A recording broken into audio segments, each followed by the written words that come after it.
Poor leadership is very dangerous. It can get you killed.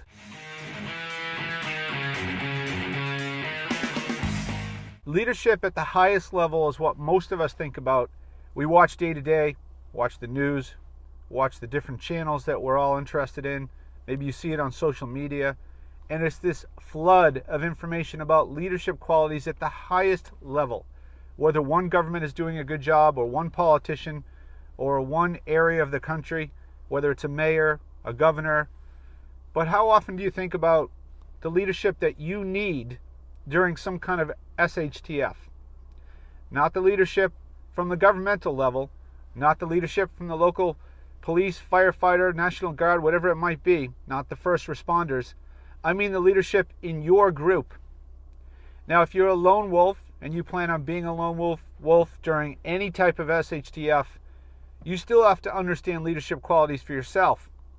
But if you recognize the need to understand a group mentality and the dynamics that go behind it, mainly my question is, what kind of leadership will you look for? Will you duplicate what we see in the political arena? Will you duplicate what we see in our government or your government, depending on where you're watching this from? Have you thought about the type of leadership that you think would be best suited for you and your group? Now, if it's just you and one other person or a small family, you probably already have, in a sense, the pecking order, and you understand who has different strengths and maybe some challenges. But let's say you put together and you form a group for SHTF ahead of time.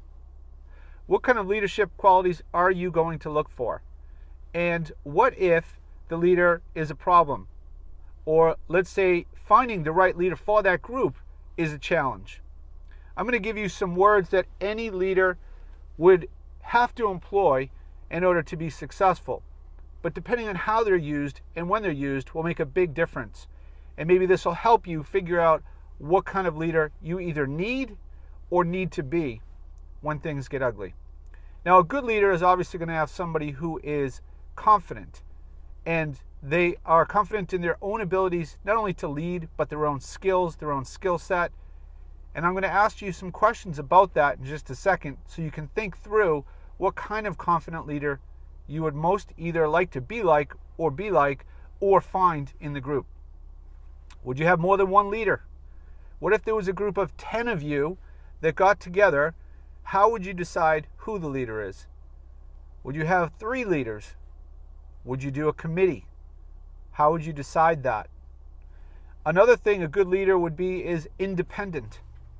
Now, not the lone wolf type of independent, but I think we all know people that are independent, that they can literally get into any situation and in their minds, they'll figure it out. They don't ask a lot of questions of everybody else before they make decisions, and they actually have confidence in their own decisions. So somebody that's independent, confident, and mentally strong. So physically strong is an easy thing that we look at and we say this person is physically strong, that person is not physically strong, maybe if you were to compare them, although there's different ways of measuring that. What about mentally strong and emotionally strong? We know when we see a leader at the very top levels of government, if they're not emotionally strong, very often the confidence in that leadership disappears. Now, in an SHTF situation, the large majority of people will not be confident in a very short period of time anyways. I don't mean one day when the lights go out and the next day they come back on, and after that happens once or twice, you say, no big deal, you're okay with that.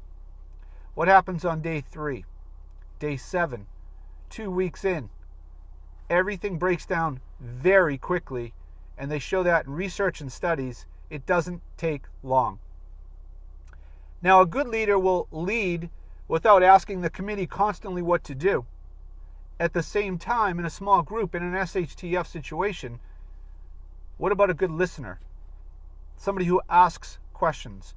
Now, in some medium, such as YouTube, Facebook, any of these other kinds of social mediums, very few times does somebody ask a question. It's a constant statement battle, which is unfortunate from a communication point of view. It really is. But when it comes to a small group trying to survive through a SHTF or any kind of disaster, short-term, long-term, asking good questions stimulates thought patterns and creativity. It also allows for a type of a mind meld between the groups where they actually stimulate each other's minds to come up with better solutions. So a good leader needs to ask questions. Do you have somebody in that group that is a good question asker, or somebody that's at least willing to listen to conversation with other people? Another thing for all of us individually or as a group is being adaptable. They say very often that the person that is the fittest will survive. Well, maybe. But really, scientifically, they've proved that it's the most adaptable. Adaptable is a much more encompassing word that utilizes all the different criteria that you would need. So being adaptable to different situations, different timelines, different stresses in the group, whether somebody's sick or somebody's older or younger or has a child or a family. You have to make different decisions along the way, some small decisions that are very, very easy, and then have the courage to make the really challenging decisions when they're there. Would you want a young leader? Would you want an older leader? Would you want somebody with more experience on their resume, or somebody that seems more like a natural born leader in your group? Maybe there's more than one in the group. How do you decide which one of them will actually be the head leader? Do you want two people constantly battling it out, or do you feel like two people that are respectful could actually be co-leaders in your group? Would you prefer somebody who's young and aggressive and maybe not quite as emotionally stable as somebody who is more experienced but maybe not aggressive enough to keep the group alive? Well, there's going to be a lot of scenarios that would occur, from whether we stay in one location, whether we go to a different location.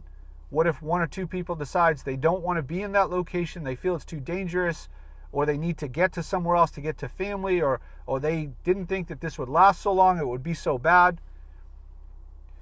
Do you want the leader to be outspoken or a quiet leader that accumulates information before bringing the decision or choices to the group? Now let's look a little further out.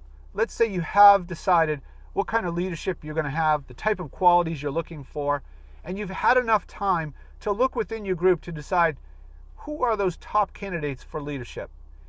You and I both know the large majority of people are not cut out to be leaders. That's not an insult. We all have our different strengths, we all have our different weaknesses, and recognizing them and knowing your limitations is really important in an SHTF situation. So the large majority of people will not even come close to having the leadership qualities on a regular basis, consistently, with courage, to really lead a group. A lot of them will have a hard time leading themselves. What happens if 1 month into it, the leader or leadership group, whether it's 1, 2, or 3 people that you pick in your group, or if you have a much larger group, you might have an entire setup of leaders. Let's say 1 month down the road, you notice that the leadership group or leader is making subtle decisions that may be more selfish-oriented or egotistical and not geared towards really helping you or the group. How do you decide to go about fixing that, remedying that situation, and making sure that the group stays strong without losing the complete leadership qualities that that person brought to the table? Is that a discussion? Do you decide you create a mutiny? What do you think you should do when it gets to that point where you see these subtle differences in decision making? Is it something that you bring up during a meeting? Is it something you bring up behind the scenes when nobody else is there with you and you're talking to the leader individually? Or is it time for you to be outspoken, step up, and try to take over the leadership role? Or do you feel like long-term that would create more damage in the group? At that point, is it time for you to be a lone wolf or to attempt to find another group that may or may not take you in? So these are the different questions you've got to have, because I do see videos on YouTube that are talking about the different leadership qualities or the different type of leader you would look for. And I'm not so sure that I have all the answers on this.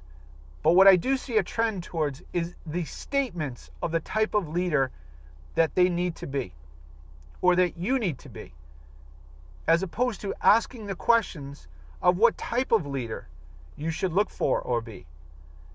Now, there's military people, there's ex-military, there's police, law enforcement, and a lot of them have learned leadership qualities.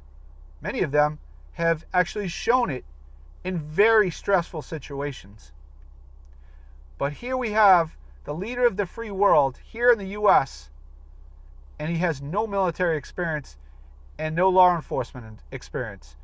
And yet millions and millions and millions and millions of people decided his leadership qualities were strong enough to lead the entire country.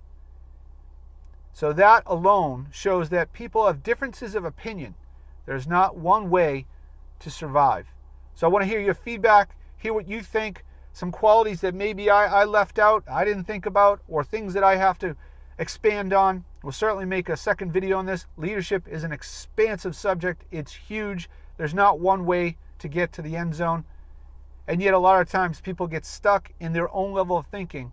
I think it's really important for us to adapt and invite in the possibility of other people leading at different times, having different qualities that we may or may not have.